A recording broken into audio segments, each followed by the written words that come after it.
Good evening, ladies and gentlemen. I'm Roger Hayes, Chairman of the British Constitution Group.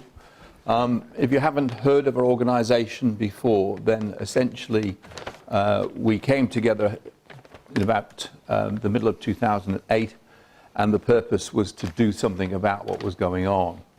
And if you ask the question, have we made any progress? The answer is we most certainly have.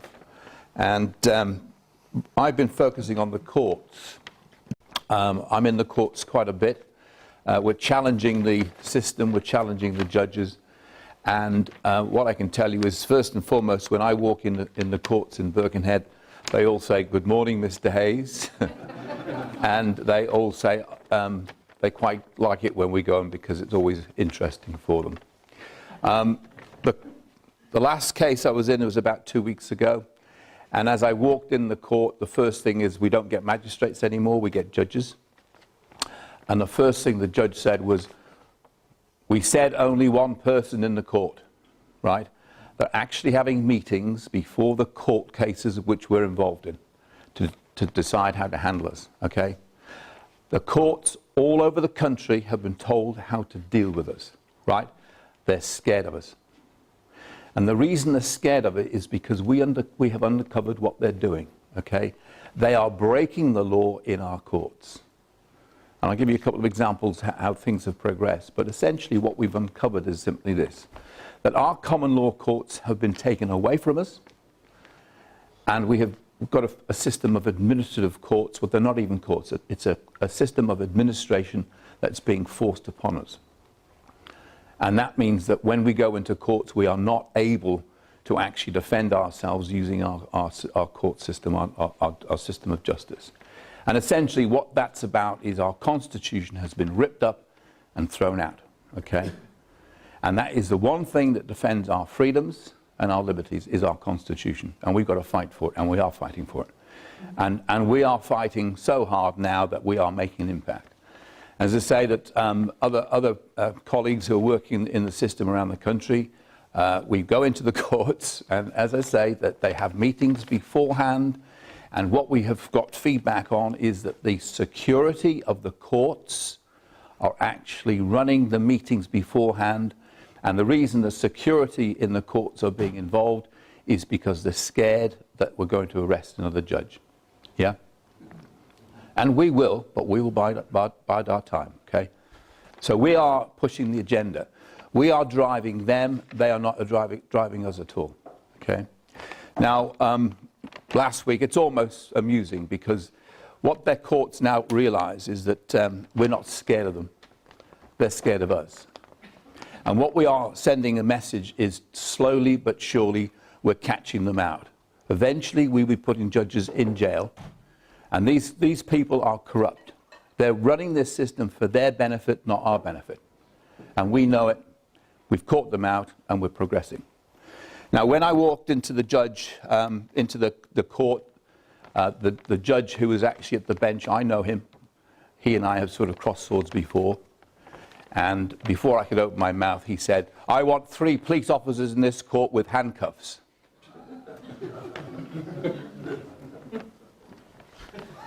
So you've got 6 hours then? I'm thinking, well, I've made an impact. I haven't even opened my mouth yet, okay? And he wouldn't allow any of the observers in. So much for open courts, eh? It's incredible.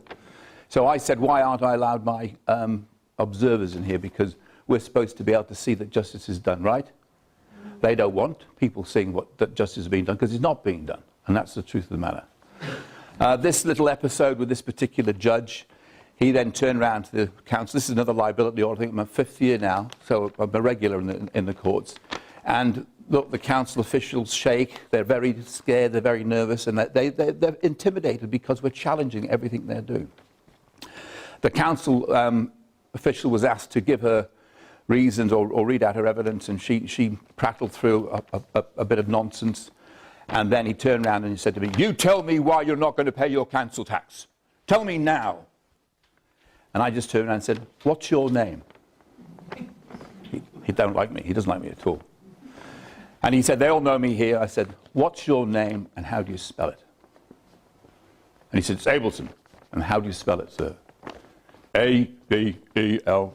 A, B, E, L.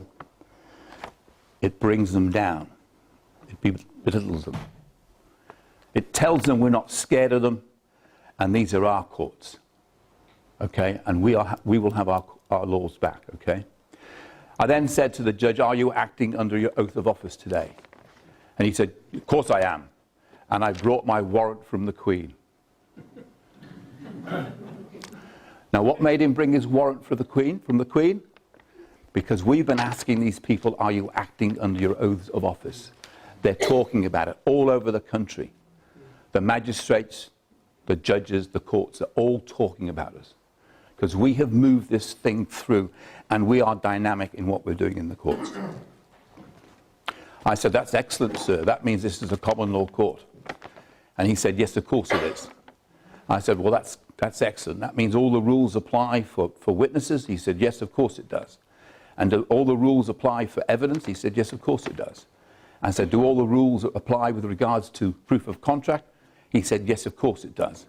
And I said, in that case, I'll cross-examine the counsel's witness on the stand under oath now. And he said, no, you can't.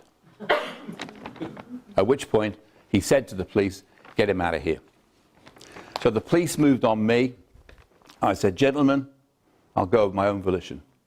So I packed up my bags, my books, I walked out the court, and the police escorted me all the way through to the front of the court. And of course, I'm smiling because I anticipate this is exactly what's going to happen. We know the way it works. They don't want us in the courts finishing these court cases because they know we're right and they're wrong. Okay? When I got outside the courtroom, I said to the three police officers, three, not two, three, what's your names? They wouldn't give me their names, so what are they scared of? I said, well, I'll take your numbers. So I took their numbers. We immediately went round to the pub, and we wrote up a document, and we drew up a summons to bring the judge back to the court to explain his action in the court. Right? So we actually laid a complaint about the judge. The next thing we did, I wrote a letter to the chief constable, and I laid a complaint against the three constables who'd actually removed me from the court because they had taken me out of my own court hearing for no lawful reason. So that's ongoing business. So we're actually now starting to complain about the police, and what's going to happen is the police are going to start saying, that's a good question, why did we take him out of the court? Right? Because the police don't want complaints against themselves, it goes on their records. So the next time the judge says, take him out of the court, the police should be saying, what for? So we are having an impact. So within the week, I was in front of a magistrate, in fact the clerks to the justices, explaining why the judge should be brought before the court and explain his actions, because he was acting unlawfully. He had no lawful reason to exclude me from my court hearing. The reason he wanted me out of there because he knew I was right and they were wrong. And that's a good lesson to all of us, okay? So they now know we're not scared of them. They now know that we've caught them out at what they're doing. So what we've got is a situation in this country where our common law courts have actually been removed, and we're fighting to get them back. All right, so that's the situation with regards to the court thing. Now, what I want to explain to you is actually what is happening with regards to the likes of council tax. It's not just council tax. We're uncovering the procedures they're going through with a lot of other things as well. But the reason I'm going to concentrate on the council tax is because I've made it my particular thing to get to the bottom of how this whole business is being orchestrated against us, how the system is working to oppress us. And I promise you this, we are being oppressed. It's subtle, it's slow, but it's definite. We are being oppressed. This is what should happen with council tax. If the council have a legitimate claim against anybody who they feel should be paying council, I'm not going to talk about the legal fiction tonight, okay, because obviously that's a different issue. How many people in this room have heard about the legal fiction? All right, so had I asked that question 3 years ago, nobody would have put a hand up. So it proves the point that's getting out there. And I think it's also very important that it's not circulating amongst the same people. It's spreading further afield. So what we're doing, we're talking, and it is getting out there. And this is an exponential curve. You know, there's so many people know, and that curve goes up, and then it goes in a steep bank.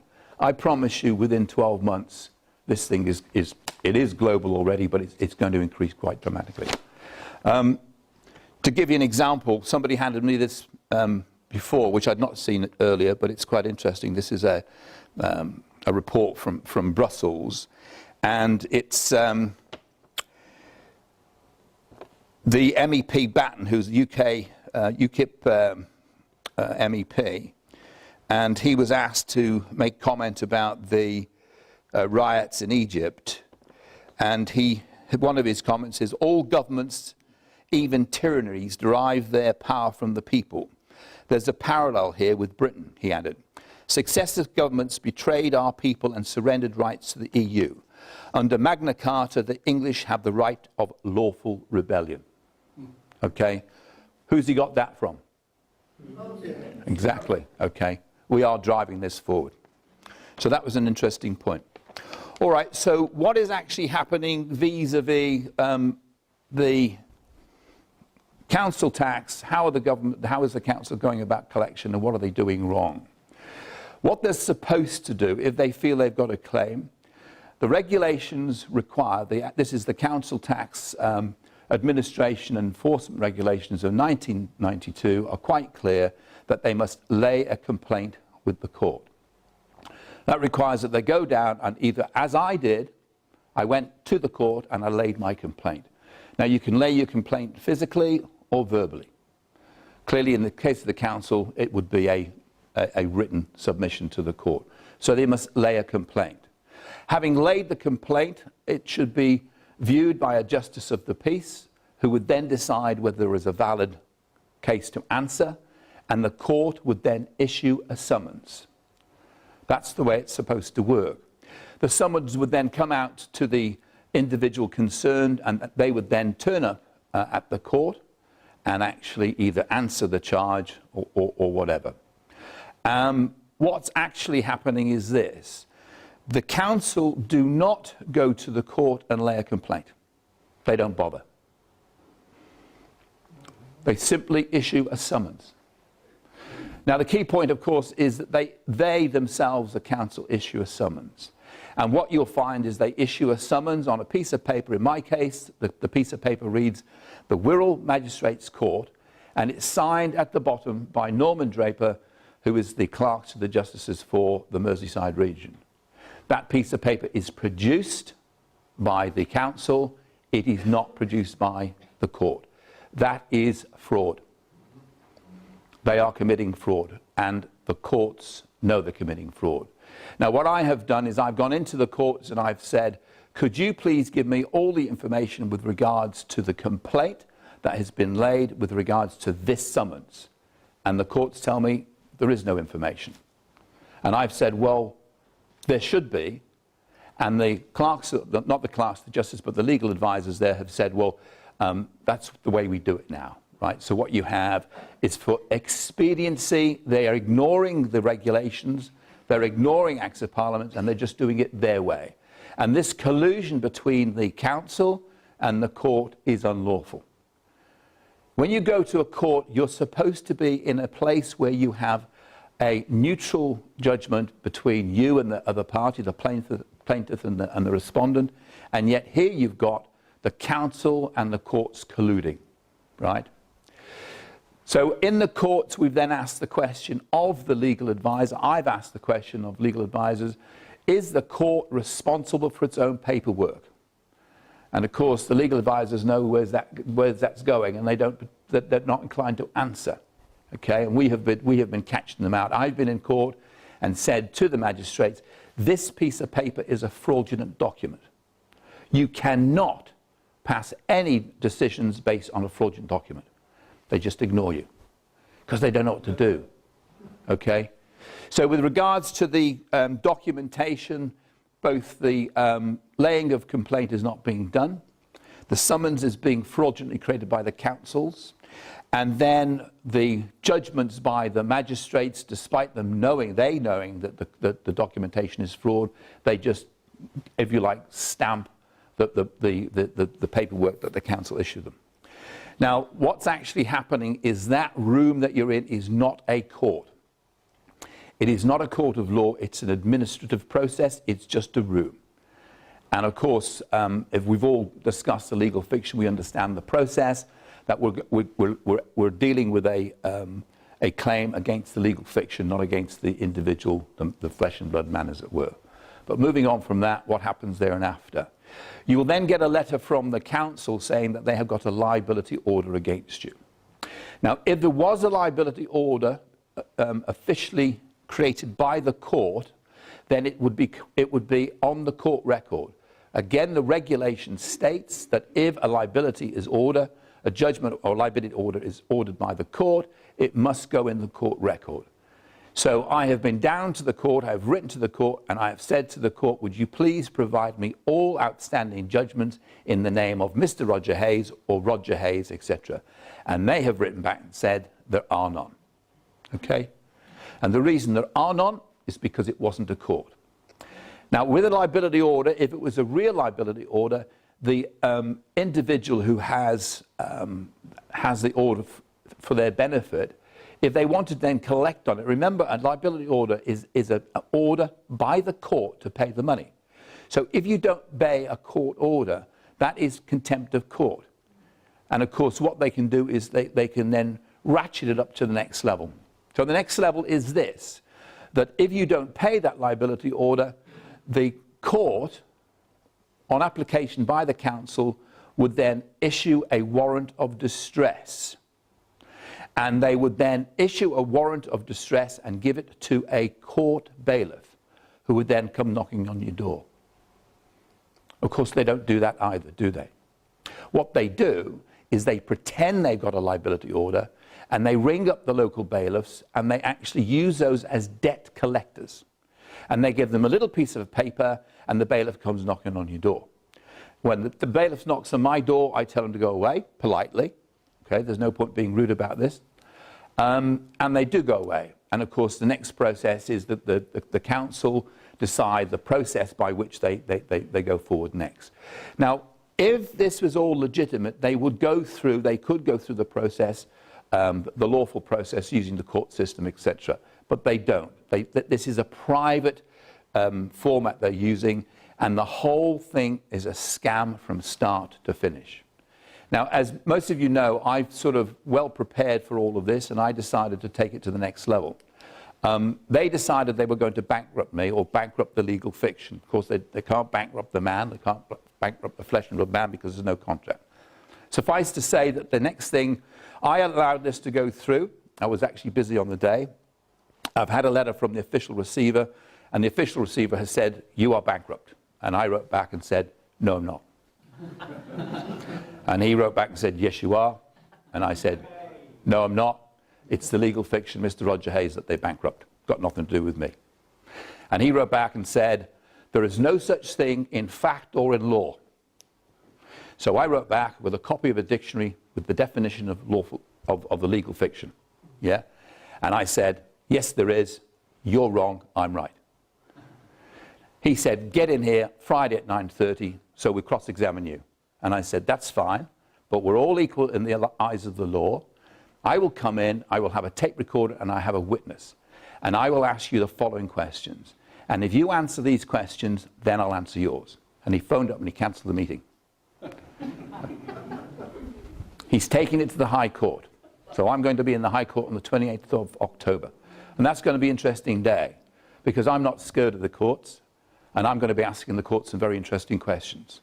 And the questions I'm going to be asking the court is, how is it that a judge can take a fraudulent document and determine that there is a liability order that doesn't exist, and to determine that a man or the legal fiction should be made bankrupt on lies and deceit in the courts?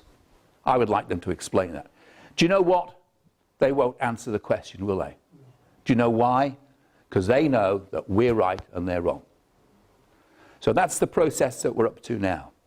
Okay, we're challenging the courts. We've uncovered the fact that we have got a system of Roman law that's been introduced in the country, and our position is to spread the word, to tell people what's going on in the courts, And an interesting thing I believe that's happening is that the courts themselves are starting to say the people who work in the courts don't or haven't previously fully understood what's going on. And now that we're exposing them, they must be saying to themselves, well, why are we doing it this way? Why don't we do it the right way? Okay, so there's a very good question. If they're able to do it the right way, why don't they do it the right way? What's going on here? Well, I'll tell you what I think is going on here. When they supposedly have the liability order, right, it's not in the book, but when you're paying the money to the council, there's no record through the courts. Do you know what I think is going on? I think we've got money laundering going on here. I think they're stealing our money. Okay? And so we're going to be investigating this key point and finding out where the money's going. And I'll tell you what, they're going to get more and more concerned because every time we scratch a bit, we find something out. It's funny, you know, my instincts, every time I've had an instinct for something, I've got so close to the reality, that's when they start getting nervous, and we actually start to uncover more and more. I would like to make a bet here and now that we're going to uncover the fact that these people are thieves and they're stealing our money, right? And we're going to get them, and we're going to put them in prison, okay? And we're going to chase the judges, and we're going to chase the chief constables. All of this team that are pressing us, we're going to chase them until we get our day in court, okay? All right, moving on from that, how many people in this room have heard about the Lawful Bank? Yeah. Okay. Lawfulbank.com. The lawfulbank.com, okay. The problem that we all are suffering from is greedy bankers, yeah? We have a banking system that is basically just a casino banking system. And as a direct consequence of it, we are being pushed onto a treadmill to pay taxes, ever more increasing taxes and fines and penalty fines and so on and so forth, because they need more money. And what's happening is the more and more people who are getting on the greedy treadmill, the more and more money they need from us to feed them. Okay? And that's the issue at the moment. We know the system's going to collapse. We don't know exactly when, but we know it's getting near. And obviously, we sort of give advice to people as far as what they can do to ease their situation. People have mentioned, make sure you've got spare food in the house, that sort of thing. But I don't want to focus on that. What I want to explain to you is that the solution to the problem is our own monetary system. And the Lawful Bank is the start towards that. What is a monetary system? Okay, it's if we take this room as a community, and if we assume that we have all the resources that we need to live our lives normally, food, petrol, etc., the money would just be a tool to allow us to exchange those resources. It is of no value whatsoever. Yeah, that's the basic format for money, is to allow us to exchange our resources. So if we create our own monetary system, the one thing that we need to make our monetary system work are the resources. So in order to find the resources, we need a critical mass of people. And what we're doing with the Lawful Bank is we're asking people to sign up to the Lawful Bank so we can start building our numbers. And when we have sufficient numbers, we can literally just create our own monetary system. It really is as simple as that.